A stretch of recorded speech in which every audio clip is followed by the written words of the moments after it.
ମୋ ନାଁ ଦିଲ୍ଲୀପ କୁମାର ମିଶ୍ର। ମୁଁ ନୀଳମାଧବଙ୍କ ସେବାୟତ, କିନ୍ତୁ ଲଳିତ ମାଧବ ପାଖକୁ ଆସେ ପୂଜା କରିବାକୁ। ଏ ଯୋଉ ଲଳିତ ମାଧବ ଅଛନ୍ତି, ବିଶ୍ୱାଳ ଶବର ଏଇଠି ତାର ବାସଗୃହ ଥିଲା। ଏଇଠୁ ସେ ଯାଏ ନୀଳମାଧବଙ୍କୁ ଦର୍ଶନ କରି ନୀଳମାଧବଙ୍କୁ ପୂଜା କରିକି ଆସେ। ନୀଳମାଧବଙ୍କୁ ପୂଜା କରିବାକୁ ଯାଏ, କଣ୍ଟେଇ କୋଳି ଲତାରେ ପରିପୂର୍ଣ୍ଣ ଥିଲା ଜଙ୍ଗଲ ଭିତରେ। ସେ ଏଇ ଜାଗାରୁ 5 କିଲୋମିଟର ଦୂରରୁ ଯାଏ ନୀଳମାଧବଙ୍କୁ ପୂଜା କରେ। ଯୋଉ ବିଶ୍ୱାଳ ଶବର ପୂଜା କରୁଥିଲା, ଏଇ ଜାଗା ହଉଛି ତାର ପ୍ରକୃତ ଜାଗା। ବିଶ୍ୱାଳ ଶବର ଏଇ ଜାଗାରେ ପ୍ରଥମେ ତାର ବାସ ଥିଲା, ଜନବସତି ଥିଲା ଶବର ମାନଙ୍କର ଏଇ ଜାଗା ଉପରେ। ଯୋଉ ବିଶ୍ୱାଳ ଶବର ରାଜା ନୀଳମାଧବ ପୂଜା କରିବାକୁ ଯାଏ, ସେଇ ଜାଗାକୁ ଯାଏ, ସେ ଫଳମୂଳ ଭୋଗ ନେଇକି ଯାଏ, ଯୋଉଟା କି ନୀଳମାଧବଙ୍କର ଫଳମୂଳ ଭୋଗରେ ଭାରି ପ୍ରିୟ। ନୀଳମାଧବଙ୍କୁ ଭୋଗ ଦେଇକି ଆସେ। ଭୋଗ ପୂଜା କରି ସାରିଲା ପରେ ସେ ଏଇଠିକି ତା ଜାଗାକୁ ପୁଣି ଫେରି ଆସେ। ଯୋଉ ଲଳିତ ମାଧବ, ଏଇ ପାହାଡ ନାଁ ହେଲା ଧାଙ୍ଗିଡି ପାହାଡ। ସେତେବେଳେ ଶବର ଜାତିରେ ଧଙ୍ଗଡା ଧାଙ୍ଗିଡି ତାଙ୍କ ଝିଅ ମାନଙ୍କୁ ଧାଙ୍ଗିଡି ଡାକନ୍ତି। ଯୋଉ ପୁରୀରେ ଦଇତାପତି ମାନେ ଅଛନ୍ତି, ବିଶ୍ୱାବସୁ ଆଉ ବିଦ୍ୟାପତିଙ୍କର ବଂଶଧର ହେଲେ ଦଇତାପତି। ବିଶ୍ୱାବସୁ ଶବର ରାଜା ଏଇଠି ଯୋଉ ପୂଜା କରୁଥିଲା, ଏଠି ପୂଜା କରିବା ଭିତରେ ସେ ଯାଏ ନୀଳମାଧବଙ୍କୁ ଭୋଗ ଇଏ କରି ସାରିକି ସେ ଏଇଠୁ କଣ କଲେ, ସାଙ୍ଗେ ସାଙ୍ଗେ ଯାଇକି ଏଠି ଫଳମୂଳ ଭୋଗ ନେଇକି ଯାଏ। ଆସିଲା ଆସି ଗୋଟେ କୁଡୁଆ ଆଣିକି ଆସେ। ସେ କୁଡୁଆ କୋଉଠୁ ଆସେ କଣ ଆସେ ସେ ଜାଣେନି। ସେ ଯୋଉ ଜିନିଷଟା କି ସେଇ ଜିନିଷଟା ସେ ଜାଣିପାରେନି। ସେ ଆଣିକି କଣ କରେ, ତା ଶବର ବଂଶ ଯେତେ ଅଛନ୍ତି ସେ ବାଣ୍ଟି ଦିଏ। ବିଶ୍ୱାଳ ଶବର ଜାତିରେ ଶବର, କିନ୍ତୁ ସେ ମାଧବଙ୍କୁ ପୂଜା କରିବାକୁ ହେଇଥିଲା। ପର ମୁହୂର୍ତ୍ତରେ ଆମେ ବ୍ରାହ୍ମଣ, ଶବର ପରେ ପରେ ବ୍ରାହ୍ମଣ ଆମେ ଆସିଲୁ। ବିଶ୍ୱାଳ ଶବର ଯେତେବେଳେ ନୀଳମାଧବଙ୍କୁ ପୂଜା କରିଥିଲା, ତା ପୂର୍ବରୁ ବ୍ରହ୍ମା ଫାଷ୍ଟ ପୂଜା କରୁଥିଲେ ନୀଳମାଧବଙ୍କୁ, ତାପରେ ନାରଦ, ତାପରେ ଶବର, ଶବର ପରେ ପୁଣି ବ୍ରାହ୍ମଣ ଆସିଲେ ପୂଜା କରିବାକୁ। ଇନ୍ଦ୍ରଦ୍ୟୁମ୍ନ ମହାରାଜ ଯେତେବେଳେ ପୁରୀରେ ଘୋଡା ପିଠିରେ ବସିକି ଯାଉଥିଲେ, ସେଇ ଟାଇମରେ ଇନ୍ଦ୍ରଦ୍ୟୁମ୍ନ ମହାରାଜ ଘୋଡା ଟାପୁ ବାଜିକି ଝୁଣ୍ଟିକି ପଇଲା। ଇନ୍ଦ୍ରଦ୍ୟୁମ୍ନ କହିଲେ, ଆରେ ବାଲିରେ କଣ ଅଛି ଏମିତି? ଘୋଡା ଟାପୁ ବାଜିକି ଝୁଣ୍ଟିକି ଇଏ। ସେଇ ଜାଗା ଉପରେ ଇନ୍ଦ୍ରଦ୍ୟୁମ୍ନ ଦେଖୁ ଦେଖୁ ଗୋଟେ ଶୂନ୍ୟ ମନ୍ଦିର ବାହାରିଲା।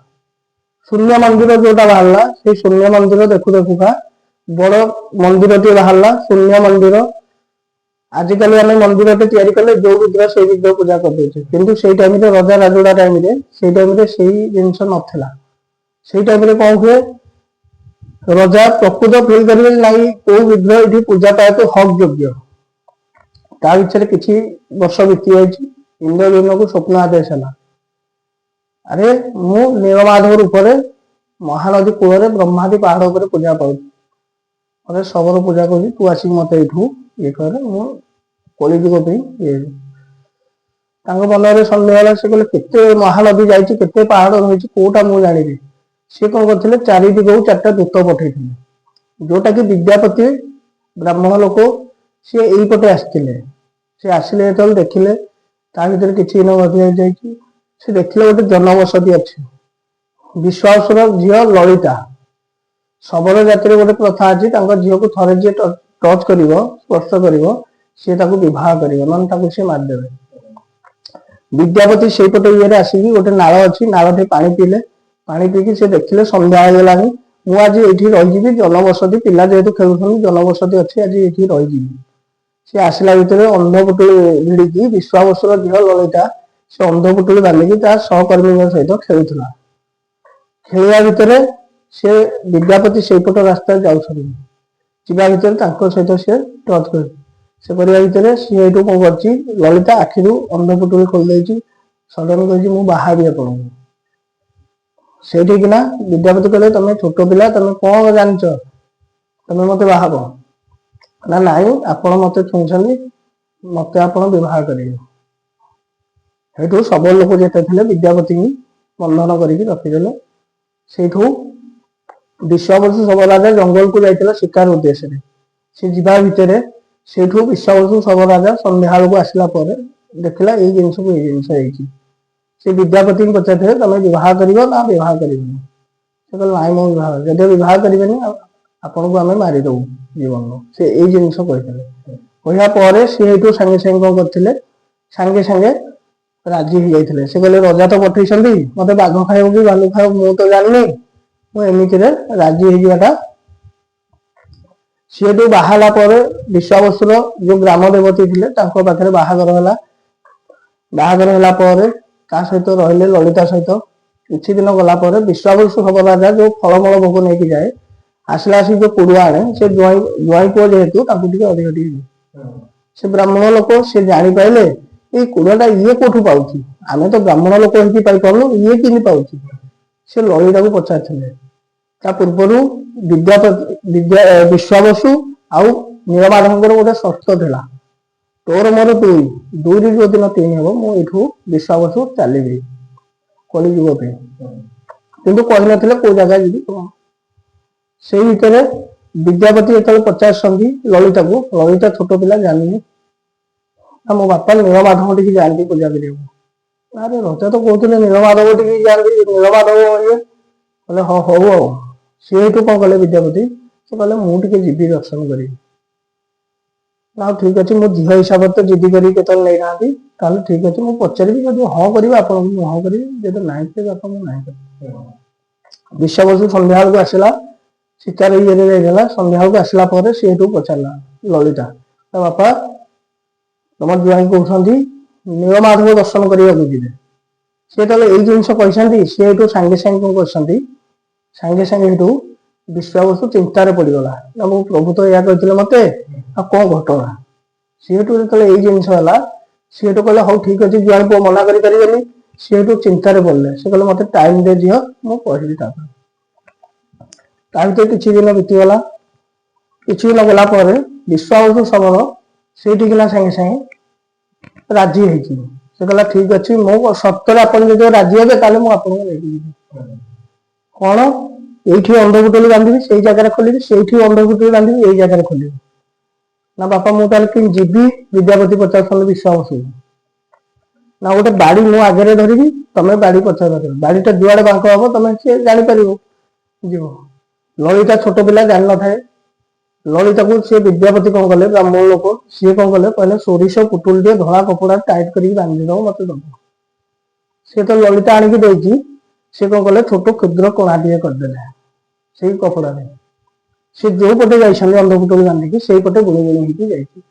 ତା ଭିତରେ ଦର୍ଶନ କରିକି ଆସି ସାରିଲା ପରେ ବିଦ୍ୟାପତିଙ୍କ ତ ମନ ଉଚ୍ଛନ ହେଲାଣି, ଯାହା ହଉ ମୁଁ 4 ଦୂତ ଭିତରୁ ଶ୍ରେଷ୍ଠ ବ୍ରାହ୍ମଣ ଲୋକ, ମତେ ରଜା ସବୁ ଜିନିଷ ଦେଇଦବ, ହୀରା ବେଳା ମୋତି ମାଣିକ ଜମି ବାଡି ସବୁ କିଛି ଦବ। ଭଗବାନ କାହାର କେତେବେଳେ ଗର୍ବ ଅହଙ୍କାର ସହିନାହାନ୍ତି। ଭଗବାନ ଯେତେବେଳେ ଇଏ କରନ୍ତି, ଭଗବାନ ଗର୍ବ ଅହଙ୍କାର କ୍ରୋଧ ଏଗୁଡା କାହାର କେତେବେଳେ ସହିନାହାନ୍ତି। ଯେ ବିଦ୍ୟାପତିଙ୍କ ମନରେ ଗର୍ବ ଆସିଲା ହେଲା, ସେ କହିଲେ ହଁ ହଉ ବିଦ୍ୟାପତି ଯା ତୁ ଆଉ। ସିଏ ହେଠୁ କଣ କରିଛନ୍ତି, ବିଶ୍ୱାସକୁ କହିକି ପୁରୀ ଯାଇଛନ୍ତି। ଇନ୍ଦ୍ରଦ୍ୟୁମ୍ନ ପାଖରେ ପହଞ୍ଚିଛନ୍ତି। ଇନ୍ଦ୍ରଦ୍ୟୁମ୍ନ କହିଲେ ବିଦ୍ୟାପତି କଣ ଫେରି ଆସିଲ? ନା ନାଇଁ ମହାରାଜ, ମୁଁ ସନ୍ଧାନ ପାଇଯାଇଛି। ନା ତାହେଲେ ଚାଲ ଯିବା। ନା ନାଇଁ, ସେ ସବୁ ଲୋକ ତୀର ମୁନରେ ଆମକୁ ମାରିକି ଦେବେ, ଯଦିକ ଯିବା ସୈନ୍ୟ ସାମନ୍ତ ହାତୀ ଘୋଡା ନେଇକି ଆମେ ଲଢେଇ ଉଦ୍ଦେଶ୍ୟରେ ଯିବା, ପ୍ରଭୁଙ୍କୁ ଧରିକି ଆସିବା। ନା ଠିକ ଅଛି।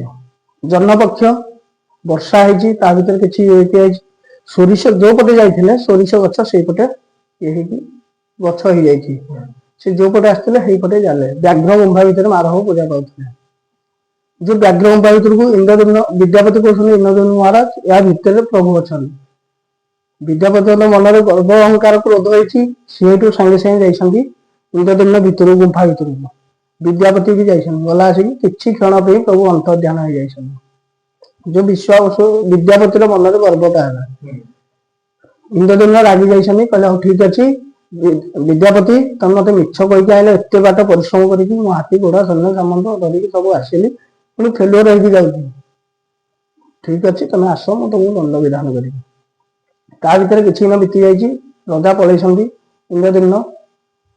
ବିଦ୍ୟାପତି ପୁଣି ରିଟର୍ନ ଆସିଛି ଶବର ଘରକୁ, ବିଶ୍ୱାବସୁ ଘରକୁ। ଏଇଠିକି ଆସିଲା ପରେ ସିଏ ହେଠୁ କଣ କରିଛି, ଲଳିତାକୁ ନେଇକି ପୁରୀ ଯାଇଛି। ପୁରୀ ଯିବା ଭିତରେ ଗୋଟେ ଘଞ୍ଚ ଜଙ୍ଗଲରେ ସେ ରହିଛି। ଯେହେତୁ ବ୍ରାହ୍ମଣ ଲୋକ, ଯେତେ ସୈନ୍ୟ ସାମଲ ଥିଲେ ସେ କହନ୍ତିନି ନାଇଁ ମହାରାଜ ଏଇଠି ବିଦ୍ୟାପତି ଅଛନ୍ତି ବୋଲି। ତା ଭିତରେ ଇନ୍ଦ୍ରଦ୍ୟୁମ୍ନ ମହାରାଜକୁ ସ୍ୱପ୍ନ ଆଦେଶ ହେଇଛି, ଆରେ ମୁଁ 3 ଖଣ୍ଡ ଦାରୁ ହେଇକି ଲାଗି ବାଙ୍କ ମୁହାଣ। ବାଙ୍କ ମୁହାଣ କୋଉଟା, ନଦୀ ସମୁଦ୍ର ଯୋଉ ଅଛି ଆମ ଚନ୍ଦ୍ରଭାଗା ଠି, ନୀଳମ ଯୋଉଟା ତ୍ରିବେଣୀ ବାହାର, ସେଇଠିକିନା ବାଙ୍କ ମୁହାଣ। ସେଇ ବାଙ୍କ ମୁହାଣରେ ମୁଁ ଲାଗିବି, ତୁ ମତେ ଆସିକି ନେଇକି ଯା। ସିଏ ଏଠୁ 3 ଖଣ୍ଡ ଦାରୁ ହେଇକି ଭାସି ଭାସି ଯାଇଛନ୍ତି। ତା ଭିତରେ ବିଶ୍ୱାବସବ ଯେତେବେଳେ ଫଳମୂଳ ଭୋଗ ନେଇକି ଯାଇଛି, ସେଇ ଜିନିଷଟା ଯୋଉଟା ପାଉଥିଲା ସିଏ ସେ ଜିନିଷଟା ଆଉ ପାଇଲାନି। ତା ପ୍ରଭୁ ବି ତା ସହିତ ନୀଳାଧର ଆଉ କଥା ହେଲେନି। ସେଇଠୁ ସେଇ ଜିନିଷ ଗଲା ପରେ ସିଏ ଏଠୁ ବିଶ୍ୱାବସୁ ପାଗଳ ହେଇକି ପୁରୀ ପଳେଇଛି। ରଜା କହିଲେ ଇଏ କଣ ନୀଳମାଧବ ହଉଛି, ତାକୁ କାରାଗାରରେ ବନ୍ଦୀ କରିଦିଅ, ଏଇଟା ଗୋଟେ ପାଗଳଟା, ଦାଢି ଇଏ ସିଏ ବାଇଆ ଭଳିଆ ଦେଖା ହଉଛି, କଣ ଏମିତି ହଉଛି, ତାକୁ ଚେନ୍ ପକେଇକି କାରାଗାରରେ ବନ୍ଦୀ କରିଦେଲେ। ବନ୍ଦୀ କରିବା ଭିତରେ ଇନ୍ଦ୍ରଦ୍ୟୁମ୍ନ କଣ କରୁଛନ୍ତି, ଦାରୁ ଲାଗିଛି, ଦାରୁ ଲାଗିଲା ଭିତରେ ସିଏ ଆସିଛନ୍ତି। ଆସିକି ସୈନ୍ୟ ସାମନ୍ତ ଧରିକି ଯୋଉ ଦାରୁଟା କି 5-7 ଜଣ 8 ଜଣ ଟେକିକି ଆଣିହବ, ସେଇ ଟାଇମରେ ସିଏ କଣ କରୁଛନ୍ତି, ସେଇ ଜିନିଷଟା ନେଇ ପାରୁନାହାନ୍ତି, ହାତ ହଲେଇଲେ ଚମକିବ। ରଜା ଏଠି ଚିନ୍ତାରେ ପଡିଛନ୍ତି, ଆଉ ପ୍ରଭୁ ମତେ ଏଇ କି ପରୀକ୍ଷା କରୁଛ ଗୋଟେ ଗୋଟେ। ସେଇଠୁ ସାଙ୍ଗେ ସାଙ୍ଗେ ତାଙ୍କ ମନରେ ସନ୍ଦେହ ହେଲା। ସେ କହିଲେ ଆରେ ବିଦ୍ୟାପତି କୋଉଠି ରହି, ନା ମହାରାଜ ଅଛନ୍ତି ଜଙ୍ଗଲ ଭିତରେ ଘର କରିକି ତାଙ୍କ ସ୍ତ୍ରୀକି ଧରିକି। ନା ସେ ବାହା ହେଇଛନ୍ତି, ନା ହଁ ସେ ବାହା ହେଇଗଲେଣି, ସ୍ତ୍ରୀକି ଧରିକି ଅଛନ୍ତି, ତାଙ୍କୁ ଆଣିଲେ ଯାହା ହବ। ସିଏ ଏଠୁ ଇନ୍ଦ୍ରଦ୍ୟୁମ୍ନ ଯେତେବେଳେ ସୈନ୍ୟ ପଠେଇଛନ୍ତି, ବିଦ୍ୟାପତି ଆସିଛନ୍ତି। ଆସିବା ଭିତରେ ସେ କହିଲେ ବିଦ୍ୟାପତି କାରଣ କଣ? ପ୍ରଭୁ ତ କହିଲେ ଯେ ନା ଆପଣ କାରାଗୃହରେ ଯୋଉ ଲୋକଟାକୁ ବନ୍ଦୀ କରିଛନ୍ତି ସିଏ ହଉଛି ନୀଳମାଧବଙ୍କର ପରମ ଭକ୍ତ, ସିଏ ହିଁ ପୂଜା କରୁଥିଲା ଆପଣଙ୍କୁ ମୁଁ ଯୋଉ କହିକି ନେଇଥିଲି। ଆପଣ ତ ତାକୁ ବନ୍ଦୀ କରିଛନ୍ତି, ସେ କେମିତି ଆସିବ ଦେଉଳ ଭିତରକୁ? ସେଇଠୁ ବିଦ୍ୟାପତି କଣ କଲେ, ଇନ୍ଦ୍ରଦ୍ୟୁମ୍ନ ବିଶ୍ୱାବସୁ ସସମ୍ମାନ ସହିତ ଧରିକି ଆସିଲେ। ସେଇଟା ତ ମୁଣ୍ଡ ବାଡେଇ କାନ୍ଦିଛି। ପ୍ରଭୁ ଅଟୋମେଟିକ 2-4 ଜଣ ଲୋକରେ ଆସିଲେ। ଆସିଲା ପରେ ପୁଣି ବିଗ୍ରହ ତିଆରି ହେବେ। କୋଉ ବିଗ୍ରହ ତିଆରି ହେବେ ରଜା ତ ଜାଣିନାହାନ୍ତି। ସବୁ କାରିଗର ବଢି, ଯେତେ କାରିଗର ବଢିଥିଲେ ଜଗନ୍ନାଥ ସମସ୍ତଙ୍କୁ ଡାକିଦେଲେ, କହିଲେ ଇଏ ଯୋଉ ବିଗ୍ରହ ପୂଜା ପାଇବେ ସେଇ ବିଗ୍ରହ ତିଆରି କରିଦେବ। ତା ଭିତରେ ଇନ୍ଦ୍ରଦ୍ୟୁମ୍ନ କଣ କଲେ, ଯେତେବେଳେ ଦେଖିଲେ ୟଙ୍ଗ ଆର୍ଟ ସବୁ ଫେଲୁଅର ହେଲେ, ତାର ଲିଅଣ ରୂପୁଣି ତାର ଇଏ ଟୋଟା ଇଏ ହଉନି, ସେ କହିଲେ ହଉ ଠିକ ଅଛି ଯାଆନ୍ତୁ ଆପଣ ମାନେ, ଯଦି ହଉନି ପ୍ରଭୁଙ୍କ ଇଚ୍ଛା, ପ୍ରଭୁ ଯଦି ଏଇ ଦେଶରେ ପୂଜା ପାଇବେ, ଦାରୁ ରୂପରେ ପୂଜା ପାଇବେ।